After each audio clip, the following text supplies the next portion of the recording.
चाहे कुछ भी करना पड़े, जब तक सबका एक एक करके हिसाब नहीं ले लूँगी तब तक मैं दम से बैठने वाली नहीं हूँ। मेरे आंखों में आंसू झलक रहे हैं। सब ने चुन चुन के सबको एक एक करके मार डालूंगी। मैं कोई मजाक नहीं कर रही।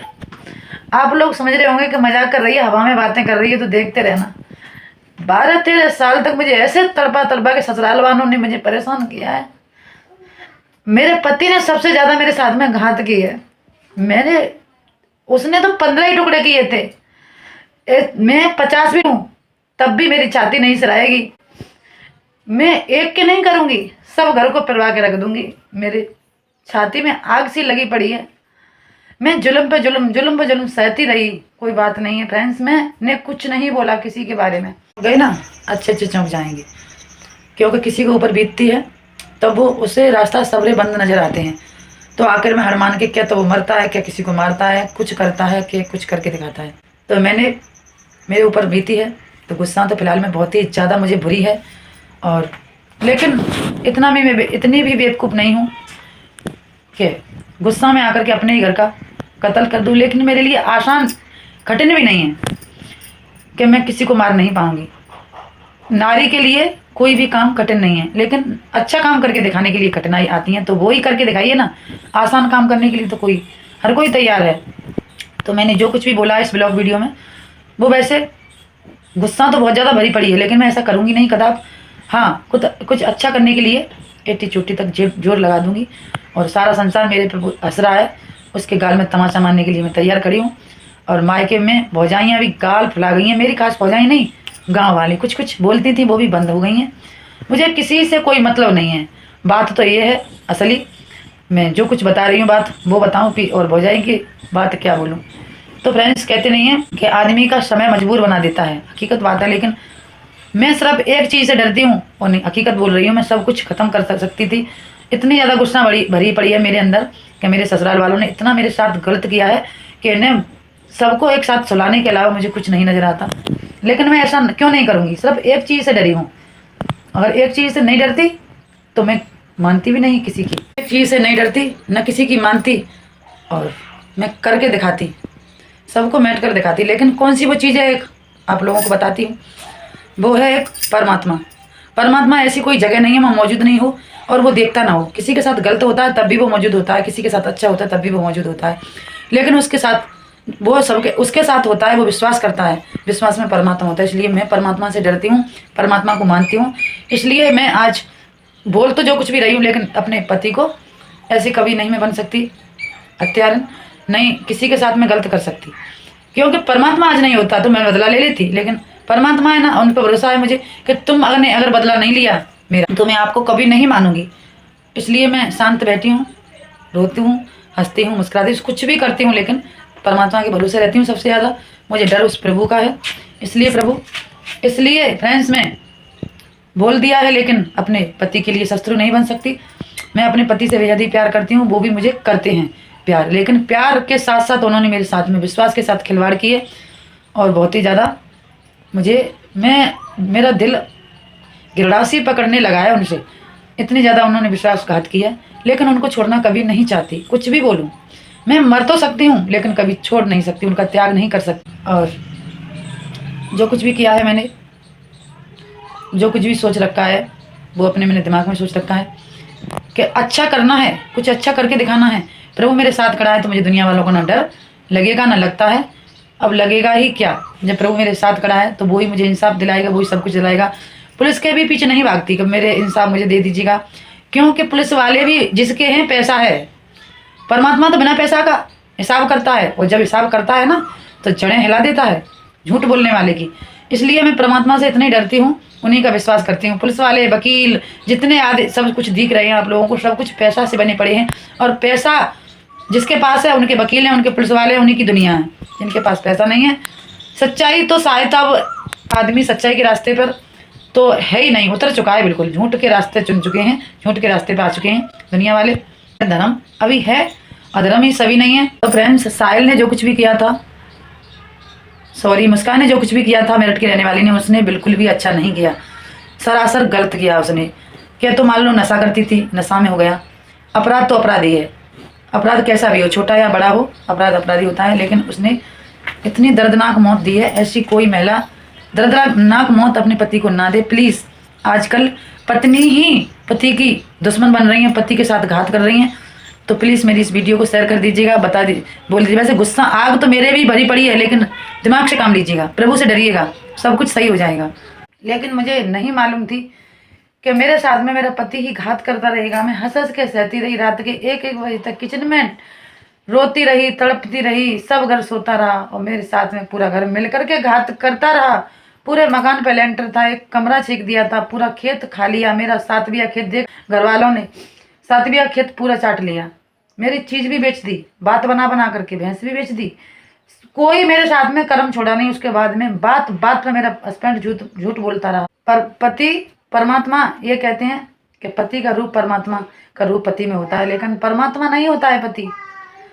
मुस्कान ने 15 टुकड़े किए होंगे, मुझे नहीं मालूम है कि मुस्कान की ही गलती है कि साहिल की गलती है, किसकी गलती है मुझे नहीं। इतनी जरूर मालूम है कि उसने 15 टुकड़े किए हैं। मेरठ की रहने वाली साहिल ने, तो उसने उसके ऊपर कुछ तो गुजरी होगी। पहली बात, कोई बात नहीं है, उसकी गलती है, ऐसा नहीं करना था। लोग कहते हैं ऐसा नहीं करना था, लेकिन परवसी में मुसीबत जब ऊपर अटकती है ना, तो सब कुछ करना पड़ता है। मैंने वीडियो बनाना स्टार्ट किया था, मैं बहुत ज़्यादा परेशान हो गई थी अपने ससुराल वालों से। मेरे पति ने हाल ही के परेशान, घात करते रहे, झूठ बोलते रहे, सब कुछ मेरा खा लिया, अंगूठी चुरा चुरा के ले गए, बोले यहाँ डाल दी तूने, वहाँ खो दी होगी, मुझे नहीं मालूम। सबसे ज़्यादा इसी से मैं परेशान रही कि मेरे साथ में झूठ नहीं बोलते, चाहे मेरी जान ले लेते। बस मेरे दिल में एक ही आग लगी पड़ी है कि मुझे खिलाते रहे, पिलाते रहे, हंस के बोलते रहे, हंस करके मेरे छाती में बैठ करके मेरी छुरी को चलाते रहे। जब मैं याद कर लूँ पिछले मेरे साथ में जो कुछ किया है, तो वो बुलाए तो नहीं जाते हैं, बुलाए नहीं जाते हैं। बस मैंने फैसला जीने का अकेले ही कर लिया है। और हाँ, दुनिया वाले क्या जाने, जो मेरे साथ गुजरी है ना, तो मेरे ऊपर बीती है तो मैं जानूँ, दुनिया वाले क्या जाने। क्योंकि उसने मेरे साथ इतना गलत किया है, इतना गलत किया है मेरे हस्बैंड ने, कि आपके सामने, कैमरा के सामने मुझे बोलना भी नहीं आ रहा। मैं कहाँ तक कहूँ, कहाँ तक कहूँ। मेरी फैमिली इतना ज़्यादा मेरे साथ में गलत किया है। मेरे मन में एक ही सवाल, सिर्फ एक ही सवाल आता है मेरे मन में, आखिर मेरे हस्बैंड ने मेरे साथ क्यों ऐसा किया। भला कोई अपनी पत्नी के साथ ऐसा कभी नहीं करता जो कि मेरे पति ने किया है। झूठ, छल कपट, मीठी मीठी बातें करके सब कुछ बाहर करते रहे।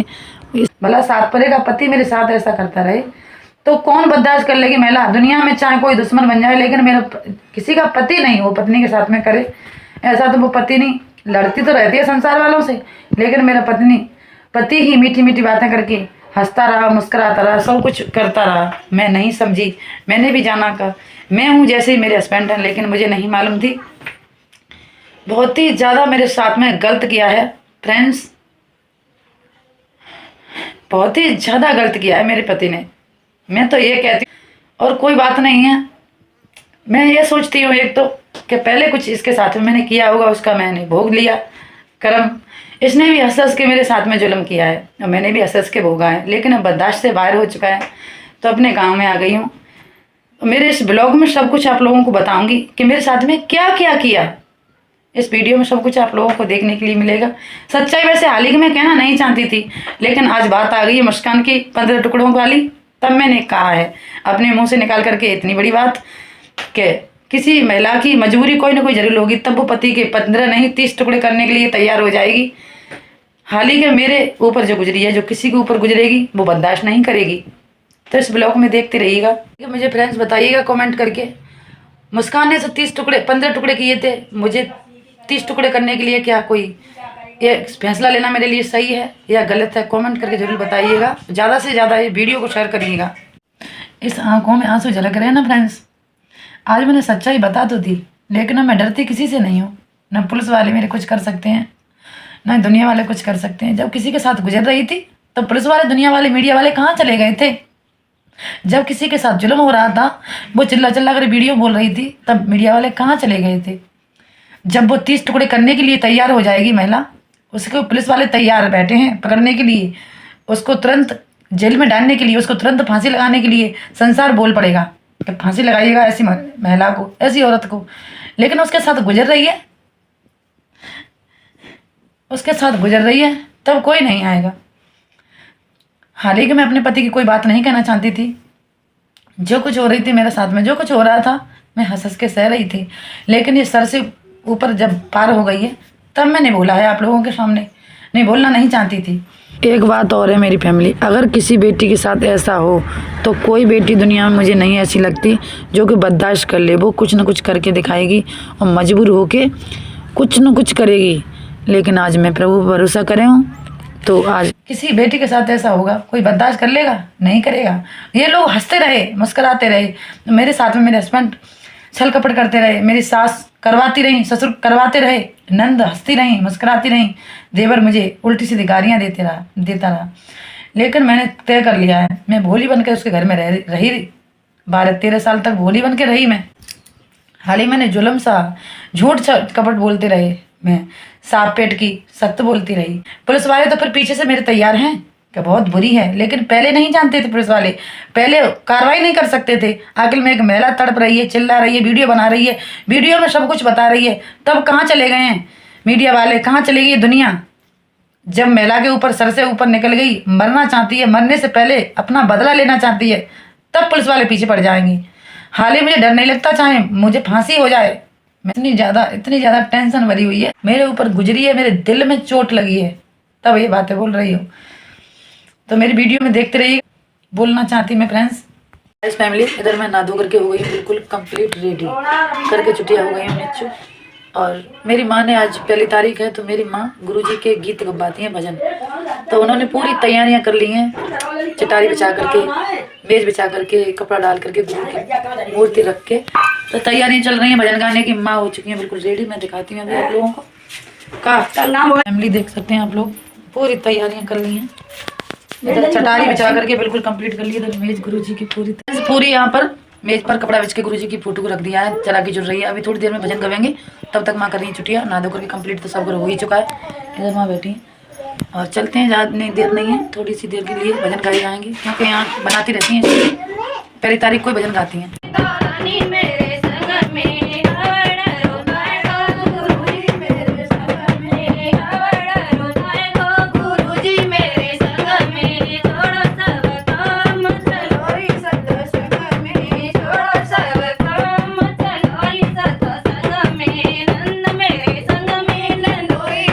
भजन हो गई बंद, अब थोड़ा थोड़ा आराम कर ले माता और मैं, एक ही मेरी माँ। तो गाइस फैमिली गीत सब कुछ हो गए भजन। मेरे गुरुजी के यहाँ पर भजन पहली तारीख को वहाँ रोजाना गाया, मतलब पहली तारीख को, हर पहली तारीख को गाती हैं भजन। सत्संग छोटा मोटा जो सा होता है वैसा कर देती हैं। इधर फ्रेंड्स मैंने बोला था कि आज अपने बारे में बताऊँगी मैं कुछ, कि यहाँ क्यों रह रही हूँ, क्या वजह है, क्या कारण है, तो सब कुछ बताती रहूँगी। इधर मैं सब्जी बनाने के लिए जा रही हूँ फ्रेंड्स। ये है बैंगन, आप लोगों ने शायद नहीं देखे होंगे, इतने बड़े बड़े बैंगन है। आप लोगों को लग रही होगी ये बैंगन कहाँ है? सफ़ेद वाले बैंगन है फ्रेंड्स ये। और ये काफ़ी बैंगन रखे हैं भगोना में इधर, तो इनकी बनाऊंगी सब्जी, भरे में बैंगन बनाऊंगी। इधर प्याज रखी है मोटी सी गांठ, इसमें पीसने वाली हूँ मशीन में। तो ये सारा काम मेरे ही ऊपर छोड़ दिया है भाभी ने, सब्जी बनाना, रोटी बनाना, घर का काम देखना, बच्चे देखना। क्योंकि खेती पक गई है तो भाभी खेत पर चली जाती है, मुझ पर खेत का काम होता नहीं है। आप लोगों को मालूम है मैं घर पर कैसे रहती थी, कभी जाती नहीं थी खेत पे, तो इसलिए काफ़ी दिनों का काम छूटा हुआ है, तो फैमिली मुझ पे होता नहीं है खेती का काम। तो चलो आप लोगों को पहले सब्जी बाद में डिटेल में बता देती हूँ फ्रेंड्स, क्यों रह रही हूँ, क्या कारण है मेरा। तो सुन लीजिएगा मेरी ये बात। इसी की फ्रेंड्स कोई ना कोई ज़रूर मजबूरी होती है। तो पहले उन अपने गाँव वालों को बोलती हूँ, मैं बोलना चाहूँगी कि अगर मेरी इस ब्लॉग को देख रहे हैं तो थोड़ी सी शर्म आँखों में करिएगा। किसी के ऊपर उंगलियाँ उठाने से पहले 100 बार सोचिएगा कि कोई वीडियो बनाने का कारण क्या हो सकता है, अपने मायके में डरी क्या कारण हो सकता है। अगर इसी जगह पे, मेरी जगह पे आपकी बहन होती, आपकी माता होती, आपकी भाभी होती, आपकी भौजाई होती, कोई भी होती है आपकी, कैसा लगता है आपको, ज़रूर बताइएगा पहले, उसके बाद में मेरे ऊपर उंगलियां उठाइएगा। मेरी खास एक यह मजबूरी थी ब्लॉग बनाने की, वीडियो बनाने की। और फिर वीडियो बनाने के साथ साथ जब दाल नहीं गली तो अपने गाँव में आई मायके। तो फ्रेंड्स गाँव में आई मैं, कहते नहीं है, तो गाँव में आ गई मैं, तो गाँव वाले, पूरे गाँव में ढुढोरा सा पिट गया है मेरा। गाँव वाले बोल रहे हैं कि जब से शादी हुई है तब से ये यहाँ पर रही नहीं है, आखिर में इसकी कारण और वजह क्या है, इस वजह से रह रही है या बात क्या है। लोग बार बार यही सवाल लोगों के मन में आता है। तो मैं आप लोगों को बता दूं, मेरा कारण एक सबसे बड़ा ये है कि मेरे घर वालों ने 7वीं खेत देखा था, 7वीं खेत देखा था। तो मेरे ससुर दारू पीते थे, हस्बैंड नहीं पीते थे, बिल्कुल भी सफारी नहीं खाते थे। वैसे तो कर्म करता है वैसा कोई नहीं करता है, तो जैसा भी था वैसा सही था मेरे घर में। फिलहाल में जब घर देखा था मेरे घर वालों ने, ससुराल में शादी करने के लिए गए थे, मैं अकेली थी अपनी माँ की, तो ससुर ने दारू पी करके खेत को बेच दिया। वो मुझे प्रॉब्लम नहीं है, कोई बात नहीं है। सबसे बड़ी प्रॉब्लम ये हुई कि 5 साल मैंने अपने सास ससुर को, नंद को भोजन कराया, खिलाया, जैसा हुआ वैसा घर का काम किया। उसके बावजूद सास ने ऐसी पता नहीं भगत पे भाग भाग करके क्या किया मैं नहीं कह सकती, मैं तो अपने कर्म को ही दोष देती हूँ। तो उन्होंने मेरे हस्बैंड को इतना ज़्यादा फड़ा दिया, इतना ज़्यादा टारगेट कर दिया माइंड को, पता नहीं क्या हो गया उन्हें, कि मेरी लर, अंगूठी, झाले, तोड़ियाँ, जितनी भी सामान था मेरा सब कुछ ले जा करके मेरी चीज़ को सब कुछ को ले जा करके बोले कि छुटा कर ले आऊँगी। लेकिन सासू माँ रखवा देती थी, ये रखे आते थे। छुटवाने का नाम लिया, बोली कि मैंने नहीं रखवाई है। तो आखिर में मेरी समझ नहीं आई। मेरे बच्चे सरकार में पढ़ते रहे और मेरे बच्चे 15 साल के होने के लिए जा रहे हैं, अभी 10-12 साल के हो गए। तो मेरे बच्चे भी सरकारी में दरिया खाते रहे। आखिर में मेरे हस्बैंड पर किसका कर्ज था, क्या था, मुझे कभी नहीं बताई। चीज़ भी रख दी, खेत भी बेच दिया, मोटरसाइकिल भी मेरी यहाँ से दही गई, वो भी बेच दी। भैंस दही मेरी माँ ने, वो भी इन्होंने बेच करके खा ली, बात बना करके। जब भी दाल नहीं गली तो मुझे ले जा करके मेरे आधार कार्ड पर भी पैसा उठाने की कोशिश करी, वहाँ से भी दाल नहीं गली तो मेरी माँ से भी मांग करी पैसा, लेकिन यहाँ मेरी मना कर दी माँ ने। तो अब मुझे यहाँ रहते रहते 2 महीना हो गए। मेरी फैमिली, मेरे भतीजी आ गई थी, तो मैं कुछ बोल रही थी, बोलना बंद हो गई और कहना बंद ही कर दिया, क्योंकि बच्चे क्या की वजह से मुझे कुछ बोल भी नहीं पाती हूँ। तो फिर मैंने खाना पीना बनाया, शाम हो गई, सो गई। दूसरे दिन आप लोगों को मैं बता रही हूँ कि इन लोगों ने पूरी कोशिश की, दाल कैसे भी नहीं गली, तो मुझे ले जा करके सरकार की तरफ से पैसा आ रहे थे, ऐसे आ रहे थे, करीब लेटरिन के आए थे, बाथरूम के आए थे। तो मेरे हस्बैंड बोले कि चल लेटरिन के पैसा निकालने के लिए नहीं चलेगी, तो मैंने कहा बिल्कुल जाऊँगी, मुझे नहीं मालूम थी, मैं चूड़ी लगाती थी तब। तो जो ले गए, दाल तब भी नहीं गली। आधार कार्ड पे 50,000 उठाने की कोशिश की मेरे पे, लेकिन वहाँ से भी नाकाम हो गई। मुझे मालूम पड़ गई, वहाँ सर से मना कर दिया मैंने, ये क्या हो रहा है, मुझे मालूम नहीं थी। तो उन्होंने पैसा नहीं दिए और ये घर वापस आ गए। काफ़ी ज़्यादा झगड़ा हुआ, गुस्सा हुए। उसके बाद में इन्होंने, मेरी माँ के नाम में प्लॉट है, तो कागज़ भी मेरी माँ से बोले कि कागज़ दे दो मुझे। माँ ने मना कर दिया, इससे भी दाल नहीं गली। तो माँ से 50,000 रुपये उठवाने के लिए मुझसे मांग की कि तू अपनी माँ से कहे कैसे भी करके 50,000 उठवा। मैंने माँ से कही, माँ ने मना कर दिया, यहाँ पर भी दाल नहीं गली। तो मुझे सब कुछ चीज़ पूछ खो करके, खेत खो करके, भैंस मोटरसाइकिल सब कुछ खोने के बावजूद वहाँ से अलग हो करके बहुत ही लाचार, बहुत परेशान हो गई। फिर वीडियो बनाना मैंने शुरू कर दिया। मुझे नहीं मालूम थी फैमिली, धीरे धीरे समय गुजरता गया और मैं वीडियो बनाना शुरू करती गई और लोग मेरे पे हंसते गए। और मुझे अगर ऐसी मालूम होती पहले ही तो मैं वीडियो न बनाने के बजाय जहर को खा लेती और सारी कले से ही ख़त्म हो जाती। लेकिन मैं जहर न खाने के बजाय मैंने कुछ ज़िंदगी में नया बदलाव करने के लिए कोशिश करना शुरू किया। कोशिश करती रही, नाकाम होती रही। नहीं हस्बैंड की सपोर्ट, नहीं परिवार की सपोर्ट, न घर वालों की, न मायके वालों की, कहीं पर भी सपोर्ट नहीं मिली मुझे। तो मैं काफ़ी ज़्यादा परेशान होने गई। तो अभी तो मुझे 5 साल हो गई हैं मेहनत करते करते, वीडियो बना रही हूँ, जैसे भी तैसे करके गुजर चल रही है। मायके आ गई हूँ, सोचती हूँ कि मैं यहाँ से भी दाल मेरी नहीं गलेगी, क्योंकि कोई ज़िंदगी नहीं काट सकता है, महीना 2 महीना तो काट सकता है, लेकिन यहाँ से भी चली जाऊँगी मैं, चाहे किराए पे रहूँ, चाहे कुछ भी करूँ, लेकिन फैसला अपने आप में मैंने अकेले जीना का कर लिया है, किसी के साथ रहने का नहीं। मेरी यही कहानी और यही मेरी ज़िंदगी की असली सच्चाई और कहानी है। अगर मेरी वीडियो अच्छी लगती है तो शेयर कर दीजिएगा उन बहनों के लिए जैसे कि लाचार हैं, परेशान हैं मेरी तरह। तो और कमेंट करके बताइए क्या मैंने ये फैसला लेना अच्छा था या नहीं था। ज़रूर जो कुछ भी आपके दिमाग में चल रहा है तो मुझे बता दीजिएगा कमेंट में, तो उसके ऊपर मैं एक और नई वीडियो ले आऊँगी। कुछ भी दुनिया बोले, दुनिया के मैं सुनती नहीं हूँ, दुनिया की जो कुछ मेरे दिमाग में चलता है वो मैं खुद करती रहती हूँ। ज़िंदगी थोड़ी ही दिन की है, आधी तो मैंने क्लेश में ही गुजार दी, लेकिन आधी स्वतंत्र रास्ता से जीना चाहती हूँ, अच्छी तरीक़ा से जीना चाहती हूँ। तो फिर मिलेंगे, तब तक के लिए बाय, टाटा, गुड बाय।